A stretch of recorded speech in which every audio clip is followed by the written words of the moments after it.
Hello, hello. Happy Monday. Oh my goodness, we're already more than halfway through September. It's a little crazy. I hope that you are doing well. I hope you had a wonderful weekend and that school is settling in. You might be a week in or you might be more than a month in. But hopefully there's like that rhythm, that cadence of the school year is settling in. It's a little less chaotic and all of the pieces.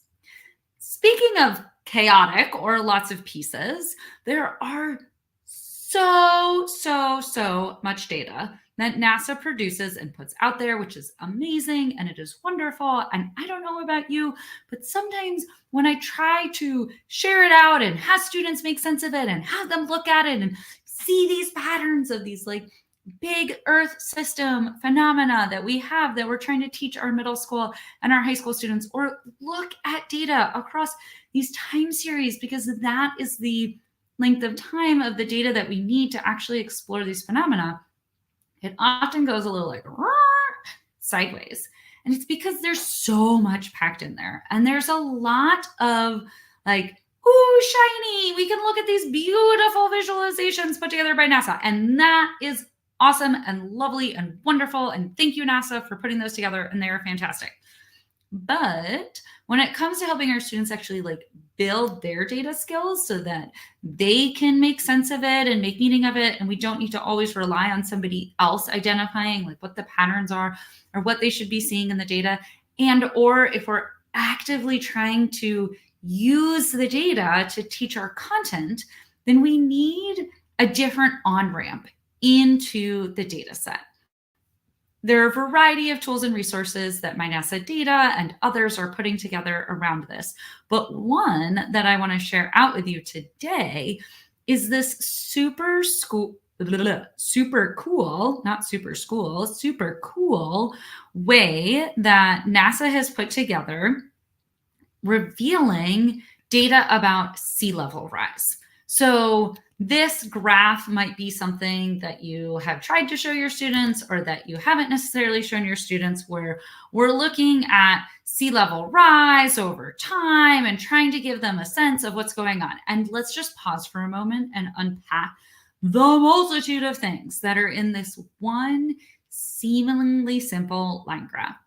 We need to understand the time series. So you can't see it right now because the timer is overlapping, but there are multiple years, in fact, decades of information that are on this. But it's not just like a straight line up. It goes up and down. This is why we often get, when we ask our students, like, what pattern do you see? What trend do you see? In a line graph like this, we get responses of it goes up and down, right? That's that novice looking at surface attributes on the data. Because within each year, there is an annual cycle. There is a cyclical pattern to sea level that is showing up as a signature in this data set, in this data visualization. So our students need to be able to understand that, make sense of that, and think across multiple decades. This is challenging for our students, where they think like a decade is eons and things like that. Then we have to think about like centimeters. Well, 10 centimeters doesn't actually like seem like that much, but then you think about it globally across the world. So we are operating on so many different spatial and temporal scales with just this one simple line graph. So the folks at NASA Scientific Visualization Studio, they put together this incredible resource. Yes, it came out this summer, but I just wanted to like share it out because it's still awesome and it's totally awesome. And they use the slow reveal technique. Now, slow reveal is awesome. And I will put this link in what am I trying to say? In the comments for this section as well, so that you can access this resource if you're not familiar with it. Slow reveal, I just want to say, like, it's a strategy. It is a teaching routine. Those at Slow Reveal Graphs have put together a bunch of fantastic resources and opportunities. They've collated it together all into one graph, so you can jump in and you can look at a bunch of their opportunities. And like, huge shout out to Jenna and all that they're doing to sort of make this work possible, and everybody else on Jenna's team. And that being said, It's an instructional routine. So please go check out Jenna and team's work on slow reveal graphs, but also check out how the folks at NASA's Scientific Visualization Studio have taken that routine and have broken down that complex, or that actually doesn't seem too complex to those of us that are experts of looking at data, but actually once we like scratch the surface just a little bit and think about what it's going to take for our students to make sense of it, oh, there's a lot going into it. What they've done is they've broken it out into pieces. So here students are looking at, it is graphing individual lines. Yes, there are no titles. Yes, there are no axes. Yes, there are no units. This is all on purpose.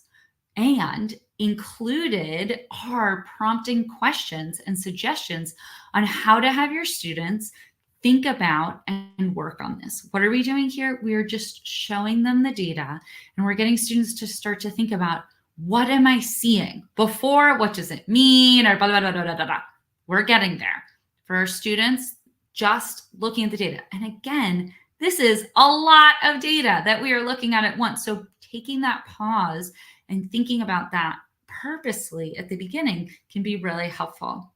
And then they add in the horizontal lines to make sense of things, and they add in the months along the bottom, again with prompting questions on how you can see. The next is they layer in the years. Are you seeing the slow reveal part? Like a slow reveal is we're just adding pieces, adding more information, but you're getting a chance to digest each piece in its own piece, in its own component, before we're cognitively putting lots of things on you at once. And what I love is that they have different suggestions of like, before you play it again, try doing these things, like asking this question. So really they've done a very great job of purposely putting in those prompting questions and those supports.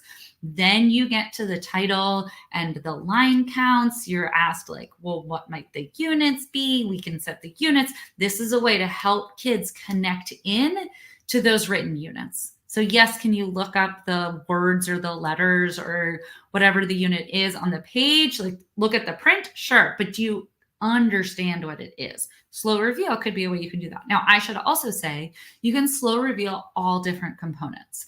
They have gone through and they have slow revealed multiple things, and then they've created this great juxtaposition side by side of the different visualizations that the students are working with.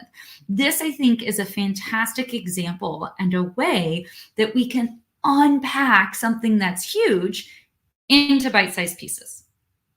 Now, I am not suggesting that you yourself needs to do this with as complicated a graph as the NASA folks did with sea level rise over multiple decades. Instead, what I am sharing is, one, slow reveal is a great strategy. Two, the folks at NASA just did this with a very large, complicated, geographically temporal data set that you could use if that works for your content area. But slow reveal is this great strategy, and we can use it with any size data set, any kind of visualization. It is incredible how far white without outlined boxes in Google Slides, in a Google Doc, in whatever platform you are using, just to literally cover over aspects of a data visualization, are with helping students use this slow reveal technique. Are you using it? And we would love to hear about it, love to hear what you're doing. And we would love for you to come join us on October 2nd, where we're going to be diving deeper into helping students draw conclusions and make inferences from their data. It is our monthly strategy share out. It's the first Wednesday of every month. We're running them all school year. I hope to see you there. I'll also put the link to sign up for that strategy share out below. If you miss this one, if October 2nd doesn't work for you, no worries. We got you on November 6th. We're going to be hitting up the next one then. So first Wednesdays of every month, the Data Spire Strategy Shareouts, they're free, are happening. Can't wait to see you there. Thank you for all that you do. As always, all of the juggles, the balls that you are juggling, and all of those different pieces